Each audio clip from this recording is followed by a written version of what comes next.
Viewers all over the world, my names are Ogbuefi Ezeana, ugochitubelu Oraifite. I'm an ancient high priest. Abụ m onye isi nchụaja ugochitubelu na temple. Anyị na-agba afọ mmiri emelekwazi ọrụ mmụọ dị iche iche. Abụkwazi m onye isi nchụaja na ọdịnala Restoration Evangelical Mission, bụrụ onye mgbasa ozi ọdịnala Igbo. So you can call me a priest or an evangelist. I will answer. My mission is to help people live better life. N'ụbọchị taa n'oge awa nke eziokwu. Isiokwu anyị ji wee bịa bụ marriage in Igbo spirituality. Marriage in Igbo spirituality and culture. Okay, marriage and culture. Here na choka nkọwala gị bụ na marriage bụ a great institution n'ala Igbo, ebe nwoke na nwaanyị bịakọtara ọnụ to build a new home. And there were so many things ndị Igbo na-atụ anya na ya bụ new marriage, maka ndị Igbo na-asị na anyị bịara ka anyị jee zere agbụrụ. Enwere reason na onye Igbo ọbụla nwa agbụrụ ji anụ nwaanyị. Nke mbụ, ọ na-abụ nwaanyị toruo onye mụrụ, ọ bụ toruo onye na-anụ. Nwoke nwere ebe ọ ga-abụ toruo okorobịa, ndị mmadụ ajụbazie kere maka ndị be gị. Ọ bụrụ na ajụba gị kere maka ndị be gị, ị mara na ihe ọ pụtara bụ na ndị mmadụ na-ene anya n'itorugo oge inwe ezinụlọ. Ọ bụrụ na nwoke toruo oge inwe ezinụlọ, o bido chọba agbụrụ ọ ga-esi na ya wee zere agbụrụ. So ihe anyị ga-edeba anya taata bụ ihe gbasara agbụrụ na uru ọ bara mmadụ iseleti nwaanyị ọ ga-anụ maọbụ nwoke ọ ga-anụ dịka di maọbụ nwunye. Before we dive into today's lecture, important announcement. Echefuna na anyị nọ na month of June. Our monthly ritual is still ongoing. You can join us anywhere you are all over the world. Yes, distance is never a barrier in all we do in the temple. N'isi ụtụtụ ejego na temple chụọ aja ka ọfọ kwubi okwu n'isi ndị niile sonyere anyị. So ọ bụrụ na ị chọrọ isonyere anyị, chat m na WhatsApp. Yes, my WhatsApp number na screen gị 08057837672. Ọ bụrụ na ị sonyere anyị na aja ka ihe sonyere anyị na ya bụ chat ya before order ya 3 prayer request, make token donation. So ndị sonyere anyị na aja ga-enweta nchịkọta ya n'ụbọchị ikpeazụ nke ọnwa. I malitere ịchụ aja ihe karịgoro 4 years now. We have massive testimonies, but as you all know, we don't share testimonies on Facebook or social media or even in Eziokwu TV. Mana Chukwu na-eme n'onwe ya. So ọ bụrụ na ị chọrọ nwere ajụjụ ma ọ bụ na ị chọrọ ka agbara gị afa mmiri emi, chat me on WhatsApp 08057837672. Now let's proceed. Here ka anyị na-ekwu topic of today bụ marriage and Igbo spirituality. Yes. You know, marriage bụ na nwoke na nwaanyị kwekọrịtara kwuo onwe ha na ha ga-anụ onwe ha, despite the fact na onwere any gender perfect. Mana nke bụ eziokwu nchọ ka nkọwala gị dịka nwoke na-achọ ịnụ nwaanyị bụ, ọ bụrụ na ị chọọ ịnụ nwaanyị, you look beyond beauty. Ihe ị na-ediri ka ị nebe anya bụ onye mma enwe ike idegara anya na some certain imperfection n'ebe ọ nọ. Nwata nwaanyị na-erube isi, dị coachable. Nwata nwaanyị nwere umeanị. Nwata nwaanyị nwere nsọpụrụ.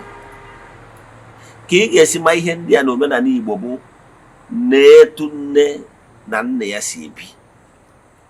Ọ bụrụ na mgbe gboo a na-abịa ezere agbụ, ọ bụrụ na ị fụrụ nwa family ọ ga-abụ ebi, ọ bụrụ na nne na-achị nna ya, nne na-achị di ya, ị pụta na family wee n'anya fụ na family a na their mother they disrespect their father, ma ọ bụ na their father their mother na edunyere ụmụ ya ka ha na-akparị di ya. Ịmalụgo na ụmụazị azụ na ezinụlọ dị etu a na ha ama enwe nsọpụrụ n'ebe gị nwa bụ nna ha nọ, maka na nne ha azụrụ ha na ịkwanyere nwoke ugwu abara uru. So mgbe gburugburu ihe kpatara na mgbe gburugburu marriage of yesteryears work perfectly bụ na ọ na-agbachi ịnụ nwaanyị ene agbụ nwaanyị si wee pụta anya. especially nne. Ọ bụrụ na ịfụrụ family ọ ya agba ruo, ọ bụrụ na nne na-etidie ihe ma ọ bụ nne na ụmụ ya na-aga nge up to beat her husband up, ịmago na ọ bụ red flag. So na mgbe gburu anwa family a na-ene anya na family na agbụrụ before abịaba, maka na those things anwa dị nnukwute mkpa. Their claim love alone is not enough to sustain marriage. What can sustain marriage is respect, peace of mind, understanding. Ihe ndị a bụ basic ingredients ga-adịrịrị na marriage wee work. Mana na-apụtazi na agbụrụ a ndị mmadụ na-eji anụ ndị si na mba dị iche iche, enwezie ụfọdụ adịghị trace the foundational base of that particular partner, both nwoke na nwaanyị.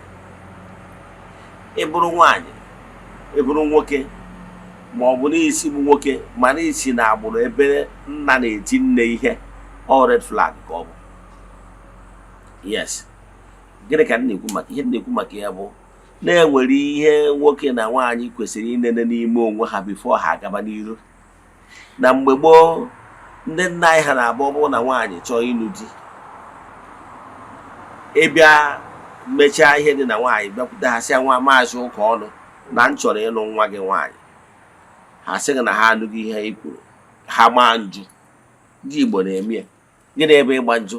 Ịgba njụ bụ for them to consult both spiritual and physical to know whether gị nwoke bịara ịlụ nwa ha nwaanyị na ụnụ a ga-adị compatible, and ga-ewe nekwa agwa gị nwa bụ onye bịara na agwa ezinụlọ gị. Then ihe a ga-eme bụ ọ bụrụ na ụnụ naba ha agwa ụnụ na emesizie na ha ga-ezi ụnụ ozi. Now ha eje chọọ ndị bụ ndị agbata obi ụnụ, jụọ ha ese ya bụ ezinụlọ and ya bụ ese ya bụ nwa okorobịa bara ịnụ nwa ha nwaanyị, kedu ka o si akpa agwa. Ha jụchazie ya, then ụfọdụ n'ihe ọtụtụ ime ha na-eje spiritual jụọ ese ma nwa na-abịa ịnụ nwa nwaanyị ọ nwa ọ ga-adabara ya na nwa nwaanyị. A na-ajụ ajụjụ a, ọ jụchazie ajụjụ, ọ bụrụ na ọ dabara ya, o wee zikwazi ụnụ ụzọ ụnụ bịaba. Etu a ka ndị Igbo si eme, and mgbe ha na-eme etu ha na-enwe less rancor, because o nwere mmadụ ndị a bụ n'ibi ya ma adabara ha ihe ọsọ gụmee. Anyị nwere onwe anyị ghọtara ihe gbasara spirituality, mana every human being nọ on earth nwere spiritual number. Nwere ike ọ bụrụ na ịmụrụ mgbe ụbọchị nkụziri nkụzi a, mụnwa personally abụ spiritual number 7, mana onye ọbụla enwere spiritual number 1 to spiritual number 9. That is natural number. Any other number bụ eweta 0 itinye na 1 ọ bụrụ 10, eweta 1 adọbụlụ 1 ọ bụrụ 11. Ihe dị na multiplication 0 efu enwere ihe ọ bụ na number means nothing. So each individual o nwere number ya na number ọzọ ga-adịbu compatible.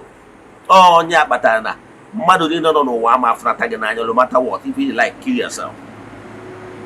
Enwere ndị bụ spiritual number gị na ha ama nata compatible.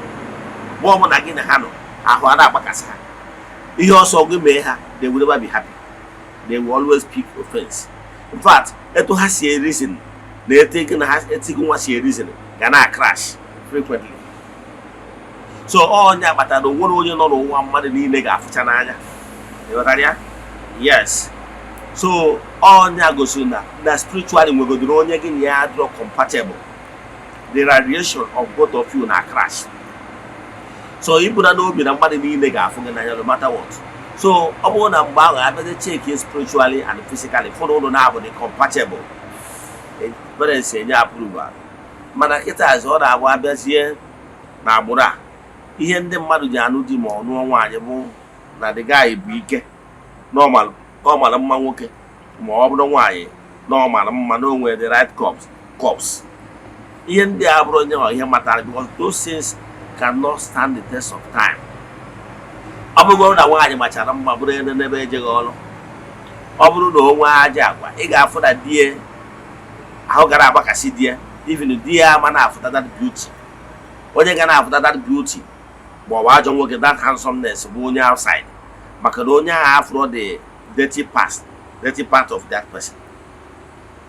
So all that can watch where. So here them pabu one. Oburu ni ibu nwoke.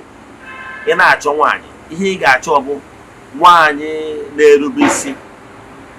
Nwaanyị ga-enye gị peace of mind. Nwaanyị dị coachable. Nwaanyị gị na ya ga-eme nwanne. All here ka ihe focus.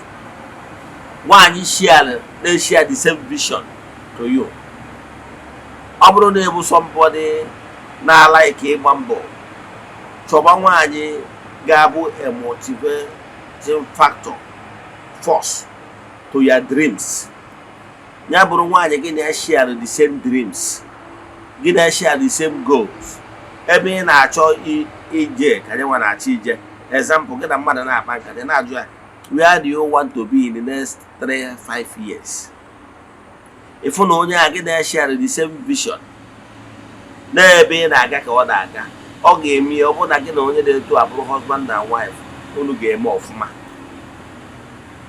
Mana ọ bụrụ na nwaanyị a na gị na ya share the same vision, ọ ga-eme isi ya wote aka wote ụkwụ, unu ga-enwe problem. Then spiritually, o nwere onye ọ bụ na ihe suyenu na ihe so gị enwere understanding, ọ ma adabara ụnụ. Ị ga-akagbarụ avoid their such. Etu aka ọ dịkwa na nwoke. When looking for a partner, don't look for maybe na nwaanyị a dị too flashy, no nwere the right cups. However, asọgwa dị na ịma mma adịrọ mma. Ọ bụrụ na nwaanyị a bụ nwezi ka o si maa mma, ka abụ additional, mana ọ bụrụ onye bụ the basic. Because I can tell you, na ọ bụrụ na ịnụta nwaanyị nwere aja agwa, mgbe ọ ga-ebido nyewe aja agwa nwe, mmanya anwa ama abụzi anything to you. So nke mbụ ị ga-echek nwaanyị ọ dị coachable. O nwere ike ma nwaanyị anwa adịchana perfect ma ọ build system etu isi chọọ. Mana ihe dị mkpa bụ nwaanyị o nwere listening ear. Ọ bụ nwaanyị ga-erubere gị isi.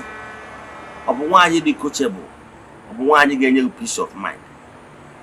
Ọ bụ na ya answer to those things bụ yes. Brother, don't mind ihe ọ bụla onye ọzọ nọ n'akụkụ na-ekwu. Ọ bụrụ na onye nọ n'akụkụ na-asị na nwaanyị adịrọ suitable for you, na nwaanyị adịrọ perfect for you, na nwaanyị ya fitụrụ gị, ihe niile abụ abarakịta abara. Maka na ọgụ nwa na-anụ ya ma ihe na-achọ. So look for the inner content. Yes. Ọ bụrụ na ịbụ nwaanyị ị chọrọ ịnụ di, ịbụ na onye ụmụ nwoke ga-amalụ asị na ịdị ekwe ekwe,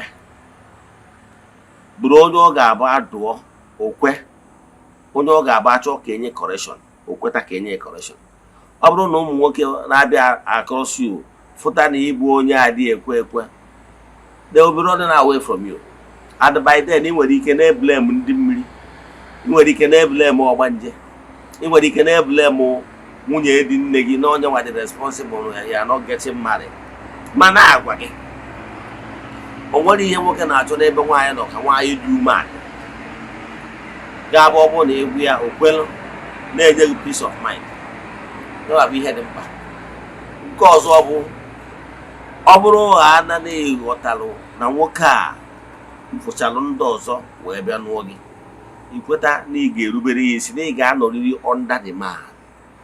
O nwere ihe na-atọ nwoke ka nwaanyị na-erube isi. Nwaanyị ga-enye gị peace of mind. What is the story of Yul Edochie and Judy Austin as an example? Judy Edochie understand Yul perfectly. Onye akpatalụ na that peace of mind there one enye batara na Yul be ready to accommodate the woman and the nyaka that's ụmụ ọ mụtara na be onye ọzọ. Maka na onye the peace of mind.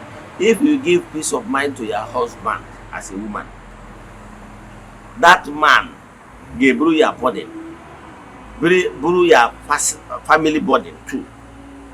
Because ịfụnanya nwoke nwere n'ebe nwunye nọ na-efe ụmụ ya na ezinụlọ ya. Mana ọ bụrụ na ịbụ nwaanyị mana ị dị enye di gị nsọpụrụ kwesịrị ya. Iweta ihe nye gị ga na-afịa ya ahụ. Iweta ihe nye ezinụlọ gị ga na-afịa ya ahụ. Yes, ịfụwana nwoke a na-eleta nwunye ya anya, na-eweta ego, na-eneta ndị ọgọ ya anya, nwaanyị ọ na-anụ na-eme ya ọfụma. Gị na nwoke na-anọghị abịarọ ka unu shi aba equal power, no. Ọnwa onye sịrị gị na gị na di gị nwere equal right na marriage, onye a na-edeceive gị. The man must lead. You must respect the man and allow the man to lead. And once you are humble and respectful, give the man peace. The man ga-emere gị ihe niile ị chọrọ na ndụ a. The man's love for you will increase. So as a woman, learn ka etu esi enweta obi nwoke, na appreciate the man. Na mgbe ọbụla ọ na-agba mbọ, to be a man adịrọkwa easy. A man ga-ebu problem ya, personal problem ya. Ọ ga-ebu nke ezinụlọ ya. Ọ ga-ebu nke ndị ọgọ ya. Ọ ga-ebukwa nke ikwu ya na ibie. So when a man is trying, if possible, help your husband. Na-ekenye nna anyị na ọ na-anwa n'ụdị ya dịrọ. Ọ ga-amotivate nwoke a, ọ malụ na nwaanyị ọ na-emere ụma, and ọ ga-eme mọ. Mana mgbe ị nọ na-challenge the man, mgbe ị nọ na-challenge the man, then ọ ga-eme nwoke ọ na-enwe obi ọjọọ, and ọ ga-eme gị gwa m nwaanyị ama erite uru n'ebe nwoke a. Do you know the hatred and the ihe Ezedike nteje?